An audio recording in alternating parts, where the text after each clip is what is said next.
I woke up with this quiet flutter in my chest, the kind that feels like both nerves and joy, twisted together.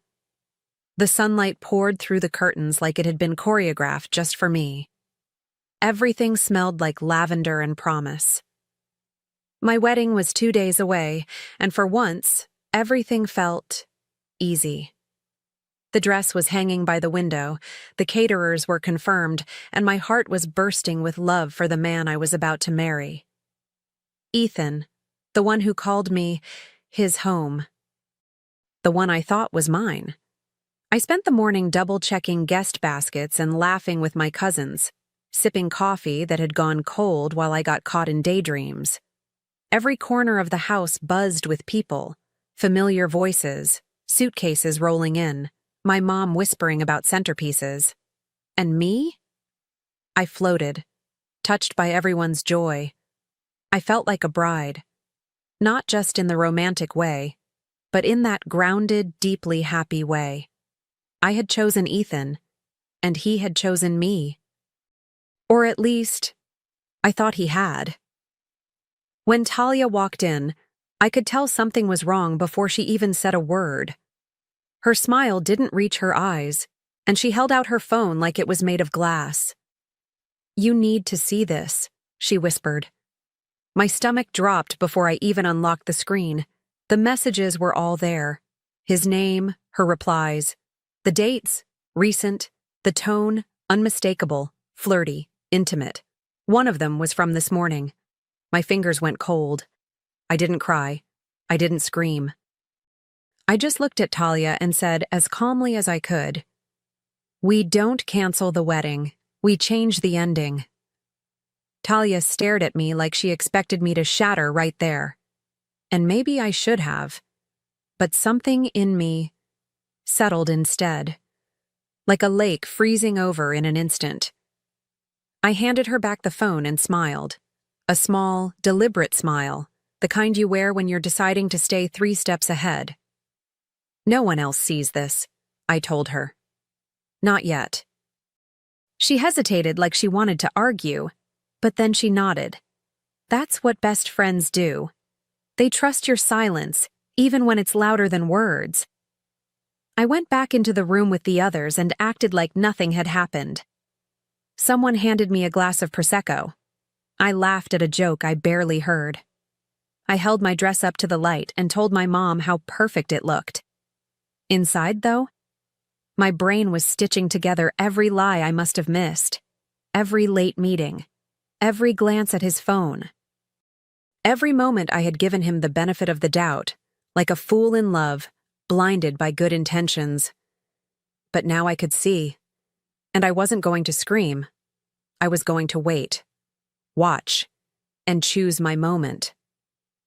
That night, while everyone else was sharing stories and toasting to forever, I sat in bed with a pen in my hand.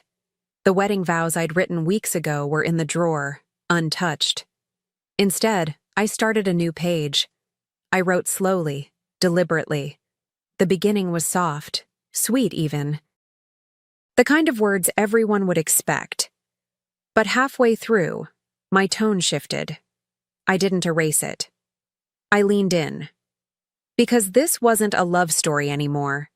It was a reveal, a decision, a final scene no one would see coming. I kept the new vows folded inside my journal, next to a pressed flower Ethan once gave me. Funny how something that used to feel tender now felt hollow. I stared at it for a long time. Not because I missed him, but because I was mourning something else. The version of myself that believed him without question, that defended him, that once looked at her future and saw only him. That girl was gone. And the woman left behind? She wasn't bitter. She was awake. And awake women don't collapse. They calculate. The next morning, I greeted the wedding planner with a warm smile. I took photos with my nieces. I posed with Ethan when he wrapped his arm around my waist like nothing had happened. He kissed my cheek and called me his bride, and I let him. Let him look proud, relaxed, unbothered. He still had no idea. I watched him check his phone between conversations. I knew exactly who he was texting, and I didn't flinch. Because when you've been handed the truth, there's a quiet kind of power in deciding how and when you'll use it. Later that evening, my mom pulled me aside. She touched my cheek and said, "Something's different about you, baby." I smiled and kissed her hand. "You'll see," I whispered, and I meant it. Because tomorrow I would walk down the aisle. Everyone would be watching. Everyone would be expecting a love story. But what they'd get was something much more honest. I woke up before the sun, my heart oddly calm. Not excited, not anxious. Just steady. The kind of stillness that comes when you've already made your decision. I looked in the mirror and told myself to smile. And I did. I smiled so well that even I started to believe it. The house was buzzing. Stylists unpacking bags, my aunt steaming dresses, music playing low from someone's phone. I moved through it all like I was floating. "She's glowing," someone whispered. If only they knew what kind of fire was really burning underneath. When I stepped into rehearsal, I played my part like a pro, held Ethan's hand when they told us to, practiced turning and smiling at the crowd. I even laughed when he made some joke to his groomsmen about not tripping over his own feet. He was so relaxed, so completely unaware. He didn't see the way my fingers curled just slightly tighter into my palm each time he glanced down at his phone. Still hiding her, still choosing her. But I didn't say a word. Not yet. Let him enjoy this day. The last one where he thinks he has it all. By mid-afternoon, we were sitting at the long dining table in the garden for the final family dinner before the big day. Champagne was flowing. Toasts were made. I watched his mother dote on him and call me the luckiest girl alive. I smiled back and thanked her. But my mind wasn't at the table. It was with the folded note in my purse, my vows. Not the ones I wrote months ago, the ones I finished just last night. I'd rehearsed every line in my head like a prayer. But tomorrow, I wouldn't need to pretend anymore. Later that night, I found myself sitting alone on the porch while everyone else danced inside. The air was warm, soft with jasmine and distant laughter. I could hear Ethan's voice through the open window, telling some story, probably one he'd told 100 times. I wondered if she'd heard it too. I wondered if he told her he loved her the way he used to tell me. I stared at the stars and felt nothing. No ache, no pull, just a still kind of knowing. This wasn't going to be a wedding. It was going to be a reveal. I kept thinking about the moment it would happen. Would my voice shake? Would he catch on before I said the words? I didn't think so. He was too comfortable, too sure of me. That was always the problem.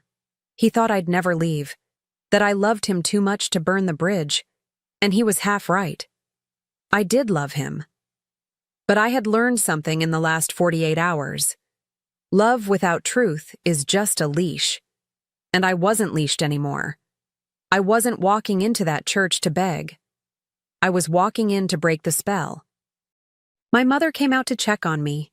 She sat beside me, wrapped her shawl tighter, and looked at me for a long time. "Are you sure you're okay?" she asked gently. And I lied. Not because I didn't trust her, but because this had to be mine. My timing, my words, my fire. "I'm just tired," I told her, and leaned my head on her shoulder. She kissed my hair like she did when I was little. And in that moment, I realized I wasn't scared anymore. Just ready. That night, I couldn't sleep. I lay in bed staring at the ceiling, listening to the occasional clink of glasses downstairs, the fading sounds of celebration. I kept picturing his face, the way he'd smile tomorrow when he saw me in white. How proud he'd look, how sure. And I let the image sit there. I studied it like you study something before you let it go for good. I wasn't nervous anymore. I wasn't even angry. I was focused, clear. Every piece of me knew what had to be done, and how to do it. In the quiet, I pulled out the vow card one last time. The paper felt heavier now, like it was carrying more than just words.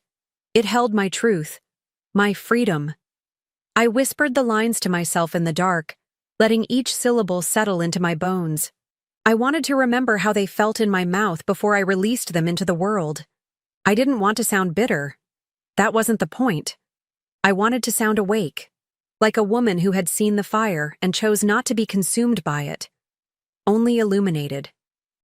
Just before dawn, I watched the sky begin to shift, a pale blue creeping into the dark like a secret, and I knew this would be the last morning Ethan ever assumed I'd say I do.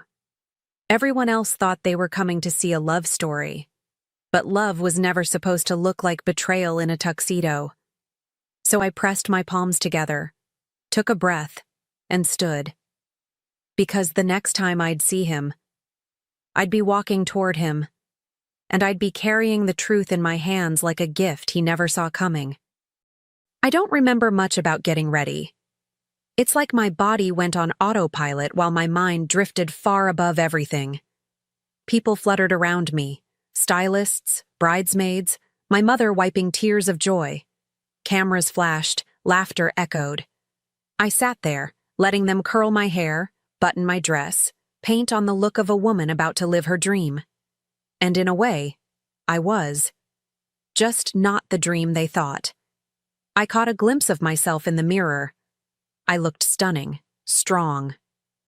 Like a woman stepping into her power, not her husband's life. The music started.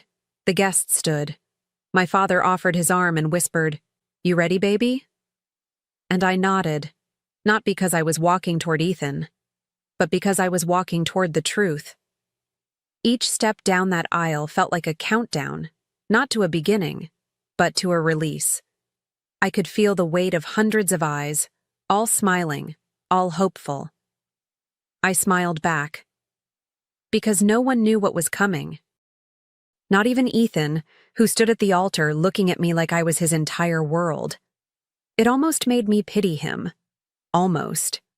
When I reached the altar, he took my hands, warm, steady, still believing in the story he'd built. The officiant welcomed everyone, made a few light jokes. People laughed. Ethan squeezed my hand. The moment was picture perfect, but picture perfect is fragile. And today, it was going to crack wide open. The officiant turned to me and said, "Camille, your vows?" I took a breath. Time slowed. I looked Ethan right in the eyes. He smiled. I didn't. And then I said it. One word. Clear. Unshaken. No. At first, there was silence, pure, suspended silence. I could hear someone gasp behind me. A murmur rippled through the rows like a slow-moving wave, crashing into disbelief. Ethan blinked, unsure if he'd heard me right. He gave this awkward laugh, waiting for the punchline. But there wasn't one. I didn't flinch. I didn't waver. I just looked at him, really looked at him for who he was. And then I turned to the guests, my voice calm, my spine tall. I found out 2 days ago that Ethan has been unfaithful. You could feel the shift in the air, sharp and immediate. Eyes widened. Hands flew to mouths. A woman in the second row whispered, "Oh my God." But I wasn't done. "I didn't come here to embarrass anyone," I said. "I came here because I thought you all deserved the truth. I won't pretend in front of my family, my friends, or God. I won't bless a lie just to protect someone else's image." I looked at his mother, her hand frozen in mid-clap, and then at my own mother, who simply nodded once, with tears in her eyes.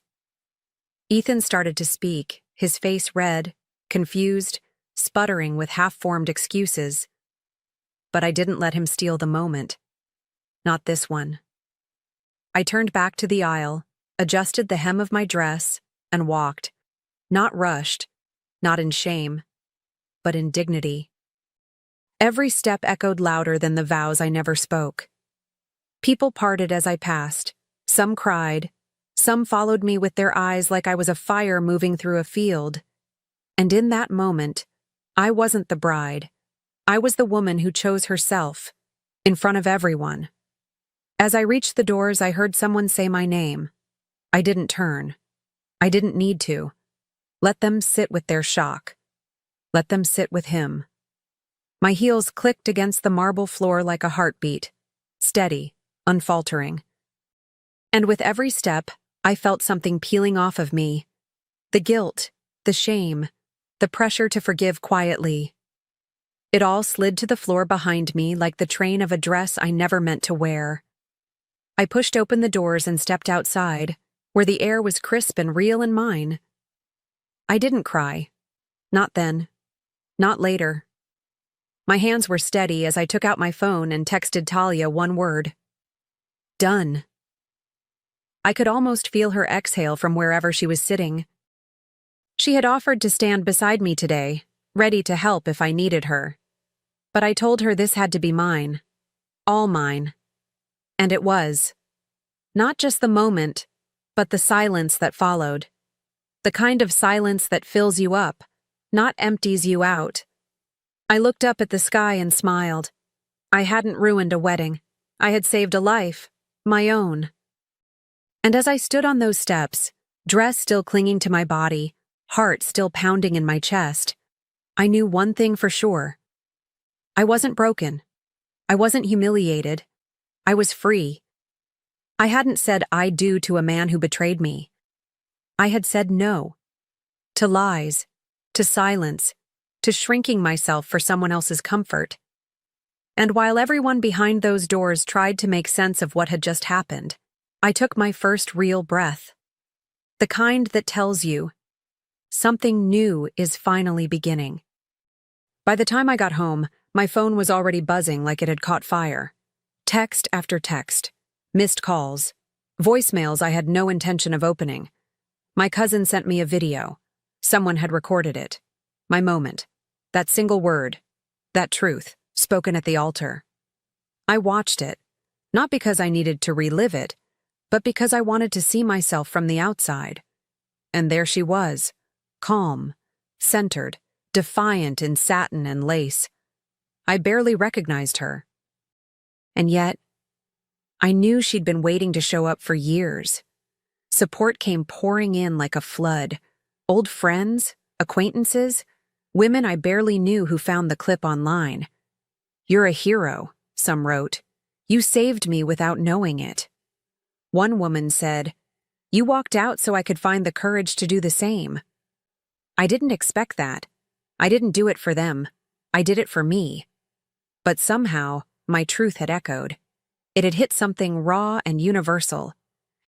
And that mattered more than any wedding ever could. I wasn't just a woman who said no. I was now a symbol of one who meant it. And Ethan? Of course he called. Over. And over. The messages started with confusion, shifted into apologies, then full-blown desperation. "It didn't mean anything," he said in one. "We were stressed. I made a mistake." But it wasn't a mistake. It was a pattern. A decision, made over and over, in private, thinking I'd never know. Thinking he'd never have to pay for it. What he didn't realize was, I did find out. And I didn't throw a tantrum. I didn't burn his clothes or scream in public. I just walked away, while everyone was watching. The next morning, I woke up to over 3,000 notifications. My name was trending. Someone had uploaded the video with the title, "She Said No and Meant It." 3 million views, comments pouring in from all over the world, women, men, even therapists weighing in.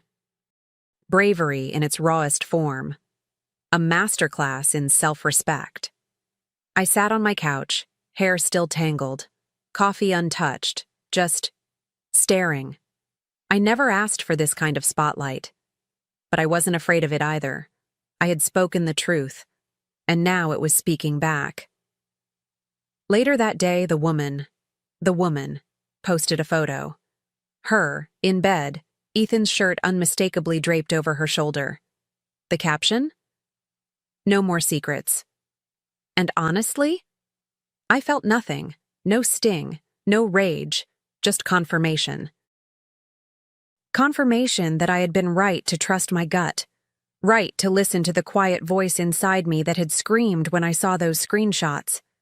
She thought she was exposing something, but all she did was underline everything I'd already walked away from. I didn't need revenge. I had peace. People kept asking if I regretted how I did it.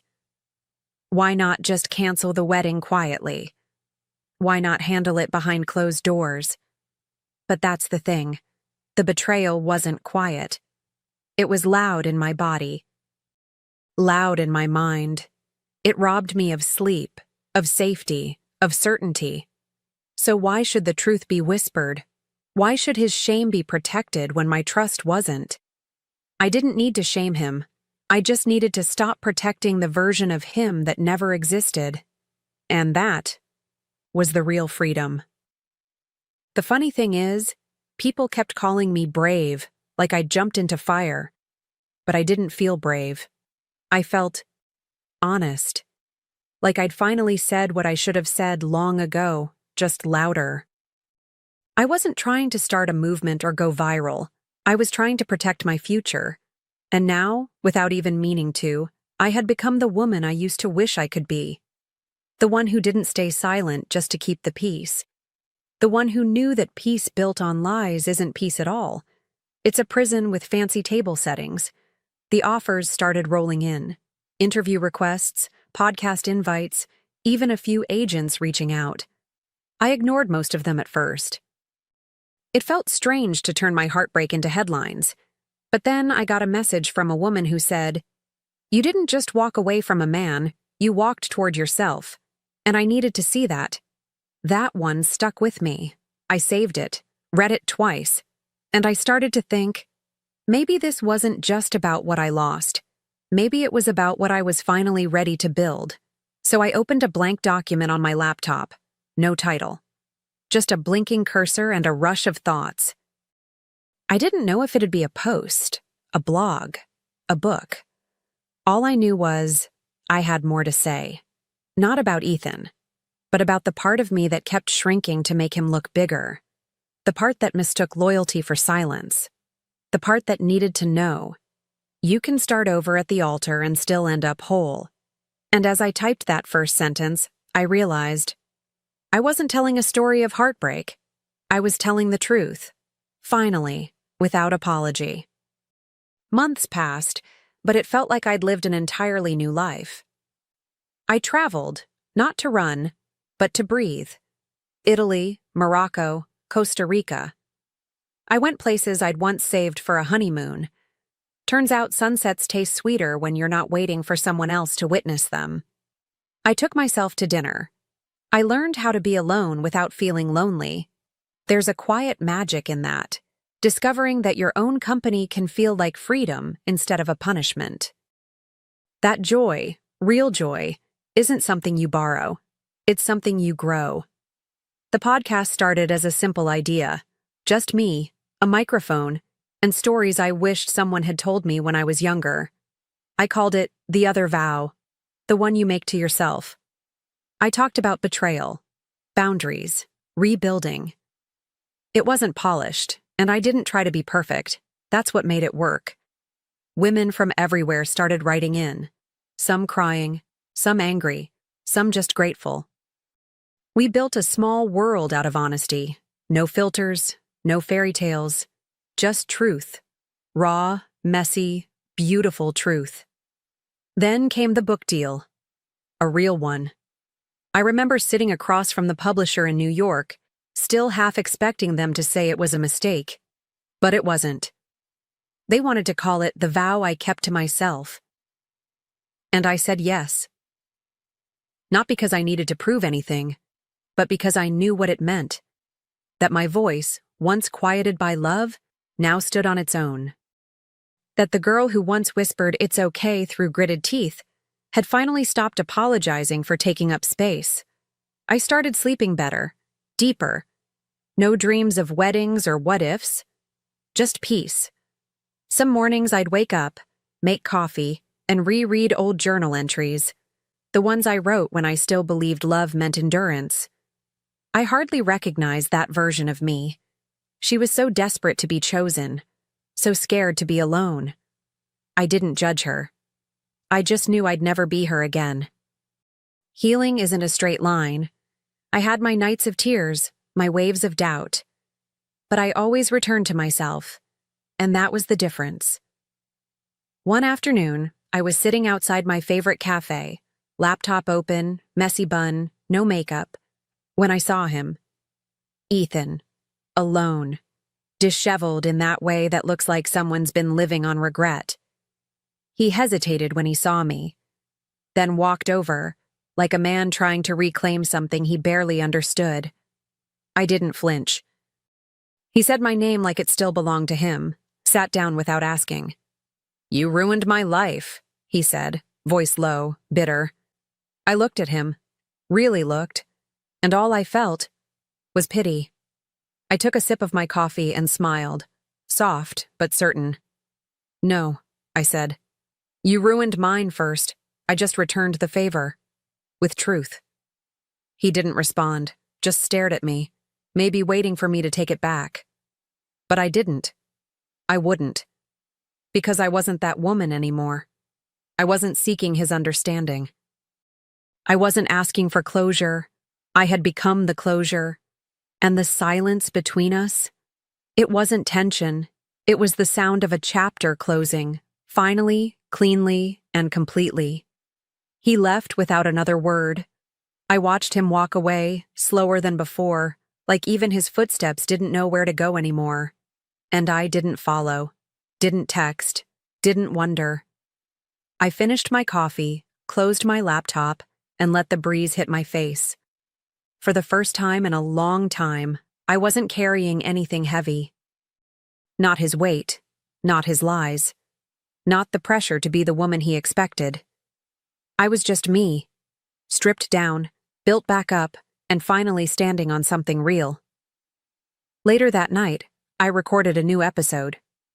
I talked about the illusion of happy endings, how sometimes the most beautiful thing you can do is walk away. I didn't say his name. I didn't need to. The story wasn't about him anymore. It was about the woman who found her voice with a single word. No. The word that cracked everything open. The word that led me back to myself. We talk so much about saying I do, but no one tells you how sacred it is to say I don't, or, more importantly, I won't. I ended the recording with the line I'd been saving, the line that carried me from that altar to this moment. I didn't say I do, but I finally said yes to myself. Then I sat there, alone in my living room, bathed in the soft hum of quiet, and smiled. Not because I won, not because I hurt him, but because I had finally chosen me. And that was the real beginning, not the wedding that never was, but the life that had only just begun.